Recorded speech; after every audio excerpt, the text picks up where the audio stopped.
اعوذ باللہ من الشیطان الرجیم بسم اللہ الرحمن الرحیم رب اشرح لی صدری ویسر لی امری واحلل عقدۃ من لسانی یفقہوا قولی. السلام علیکم ورحمۃ اللہ وبرکاتہ. سب کو وعلیکم آواز؟ السلام ورحمۃ اللہ وبرکاتہ. جزاک اللہ خیر. پھر اپنا مائکس آپ لوگ بند کر لیں سب لوگ جی تاکہ انشاءاللہ کلاس سٹارٹ کریں. اوکے چلیں. آج الحمدللہ ویلکم ٹو ویک 4. ہمارے خلفائے راشدین، ہمارے رائٹلی گائیڈڈ کیلفس کا جو کورس ہے اس میں آج ہم ویک 4 پہ ہیں الحمدللہ.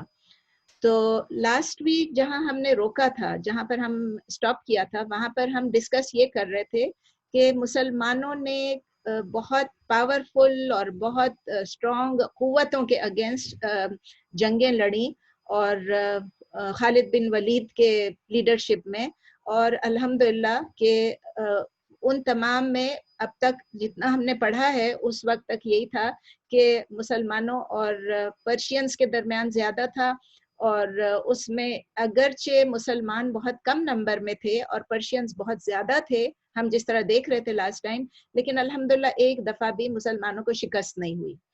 یہ ہم نے پچھلی دفعہ پڑھا تھا. آج تھوڑا سا ڈفرینٹ ہوگا. تو اب آگے پڑھتے ہیں کہ پرشینز کے بعد اب کس کی باری آئی؟ اب رومنز کی باری آئی، جس کو ہم کہتے ہیں رومی. تو رومنز کی باری آئی. رومن جو امپائر تھا، جس کو کہتے تھے بیزنٹائن یا بیزنشیم، جو بھی آپ کہہ لیں، بازنطینی جو امپائر تھے، یعنی سلطنت جو تھی، وہ لوگ کنٹرول کرتے تھے. رومنز لوگ کون سے بہت بڑی ان کی امپائر تھی، بہت بڑی امپائر تھی. اس میں کچھ وہ علاقے شامل ہیں جو کہ ایشیا مائنر کہلاتا تھا، ابھی بھی کہتے ہیں اناٹولیا کا حصہ، اور ایجپٹ، ایبیسینیا یعنی جس کو اب ہم آج کل ایتھیوپیا کہتے ہیں، پیلسٹائن، فلسطین، سیریا، شام، اور بلکانز جو ہے وہ ایک بلکان پیننسولا ہے جو کہ یورپ کے ساؤتھ ایسٹرن حصے میں ہے. ساؤتھ ایسٹرن مطلب شمال مغرب، جنوب مشرقی حصے میں ہے، ٹھیک ہے نا. تو ان سارے پورے علاقے میں نا رومنز کا کنٹرول تھا، رومیوں کا کنٹرول تھا. تو اب جاتے ہیں ذرا پیچھے نبی صلی اللہ علیہ وسلم کے زمانے میں، جب نبی صلی اللہ علیہ وسلم حیات تھے، یعنی کہ 7 ہجری میں جب نبی صلی اللہ علیہ وسلم الائیو تھے، جب وہ حیات تھے، تو انہوں نے، رومنز نے اور پرشینز نے آپس میں پیس بنا لی تھی، آپس میں ایک دوسرے کے ساتھ صلح کر لی تھی، جبکہ وہ کافی سالوں سے آپس میں لڑ رہے تھے. رومنز بھی اور پرشین، رومی بھی اور پرشین بھی آپس میں لڑ رہے تھے. اب جب وہ آپس میں انہوں نے پیس بنا لی اور مسلمانوں کے وہ اگینسٹ ہیں، اس کا مطلب یہ ہے کہ جب پورا عرب جب یونیفائی ہو گیا تو رومنز اور جو پرشینز ہیں وہ، ان کو پتا چل گیا کہ اب مسلمان جو ہیں وہ کافی آگے آ گئے، مسلمان جو ہیں وہ ڈیفیٹ کر رہے ہیں پرشینز کو.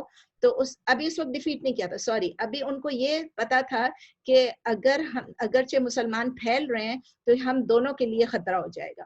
مطلب رومیوں کے لیے بھی اور فارسیوں کے لیے بھی یہ خطرہ ہو جائے گا، فارس کے لیے بھی خطرہ ہو جائے گا. تو مسلمانوں کو اپنی جگہ پہ ذرا چیک میں رکھنا چاہیے. یہ ابھی 7 ہجری کی بات ہے، ابھی یہ وہ جنگیں نہیں شروع ہوئی ہیں، میں نے غلطی سے کہہ دیا تھا. پھر نبی، آپ کو یاد ہے کہ نبی صلی اللہ علیہ وسلم نے سب کو خطوط بھیجے تھے، انہوں نے تمام ٹرائبس کو خط بھیجے تھے، اسلام کی دعوت دی تھی.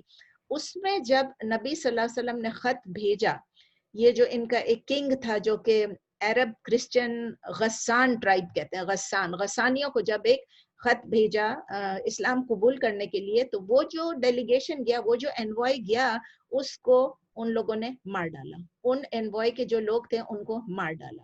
اب یہ تو بڑی بات ہو گئی نا، آپ کسی کے پاس ٹروس کے لیے بھیج رہے ہو، کسی کے پاس انوائٹ کر رہے ہو اسلام کی طرف، اور وہ مار ڈالے.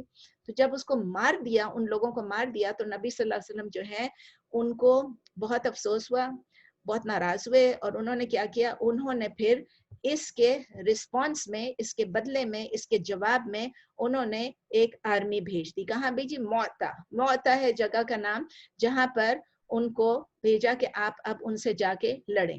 وہاں پر کیا ہوا کہ چونکہ رومیوں کی آرمی بہت بڑی تھی، ان کی فوج بہت زیادہ بڑی تھی، تو اس کی وجہ سے مسلمان جیت تو نہیں سکے، لیکن ریٹریٹ کر کے آگئے، واپس آ گئے. وہ مطلب وہ سمجھ لیں کہ جیتے بھی نہیں، ہارے بھی نہیں، ایک طرح سے ہار گئے، کیونکہ وہ واپس ریٹریٹ کر کے آ گئے.